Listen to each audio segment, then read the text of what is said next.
Hi all, നമ്മുടെ video ലൈക്കും കമൻറ്റും ഷെയറും ചെയ്യുന്നവരിൽ നിന്നും സെലക്ട് ചെയ്യുന്ന ഒരാൾക്ക് നല്ലൊരു കുർത്തി സമ്മാനമായിട്ട് കൊടുക്കുന്നുണ്ട് കേട്ടോ. അപ്പോൾ ഇന്ന് ഞാൻ വെയർ ചെയ്തിരിക്കുന്നത് പ്യുവർ മസ്ലിൻ സിൽക്കിൻ്റെ ഒരു 3 പീസ് സെറ്റാണ്. ഇതിൻ്റെ ഫീച്ചേഴ്സ് നോക്കാനാണെന്നുണ്ടെങ്കിൽ നെക്ക് വന്നിട്ട് റൗണ്ട് നെക്കിൽ വന്നിട്ട് ചെറിയൊരു സ്ലിറ്റ് വരുന്നുണ്ട്. ഫുൾ ഫോയിൽ പ്രിൻ്റ് ആണ് കേട്ടോ വരുന്നത്. കുർത്തി സ്ലിറ്റഡ് ആണ് വരുന്നത്.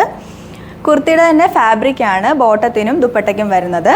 ദുപ്പട്ട മാറ്റിയാൽ വേണമെങ്കിൽ ഒരു കോട്ട് സെറ്റായിട്ടൊക്കെ നമുക്ക് വേണമെങ്കിൽ യൂസ് ചെയ്യാം. കുർത്തിയുടെ ലെങ്ത് വരുന്നത് 48 ഇഞ്ചാണ്. അതുപോലെ തന്നെ നമ്മുടെ ഫ്രണ്ടിൽ ഫോയിൽ പ്രിൻ്റ് വരുമ്പോൾ ബാക്കിൽ പ്ലെയിൻ ആണ് വരുന്നത്. പിന്നെ ഈ ഒരു 3 സെറ്റിന് നമുക്ക് മൾട്ടിപർപ്പസ് ആണ് വരുന്നത്. സെമി പാർട്ടി വെയർ ആയിട്ടും യൂസ് ചെയ്യാം, കാഷ്വൽ വെയർ ആയിട്ടും യൂസ് ചെയ്യാൻ പറ്റുന്നതാണ്. അപ്പോൾ ഇത് വളരെ അഫോർഡബിൾ ആയിട്ടുള്ള ഒരു പ്രൈസിലാണ് കൊണ്ടുവന്നിരിക്കുന്നത്. 1345 ആണ് ഇതിൻ്റെ പ്രൈസ് വരുന്നത് കേട്ടോ. അപ്പോൾ വേഗം ഓർഡർ ചെയ്തോളൂ. ഓർഡർ ചെയ്യാനായിട്ട് www.colorstrends എന്ന വെബ്സൈറ്റ് വഴിയും നമ്മുടെ 6 നമ്പേഴ്സ് വാട്സപ്പിൻ്റെ, യൂട്യൂബിലും ഫേസ്ബുക്കിലും അവൈലബിൾ ആണ്. ഇതൊരൊറ്റ ഷെയ്ഡാണ് നമുക്ക് അവൈലബിൾ ആയിട്ടുള്ളത് കേട്ടോ. ഇത് ടീ ഗ്രീൻ ആണ്. അപ്പോൾ വേഗം ഓർഡർ ചെയ്യുമല്ലോ.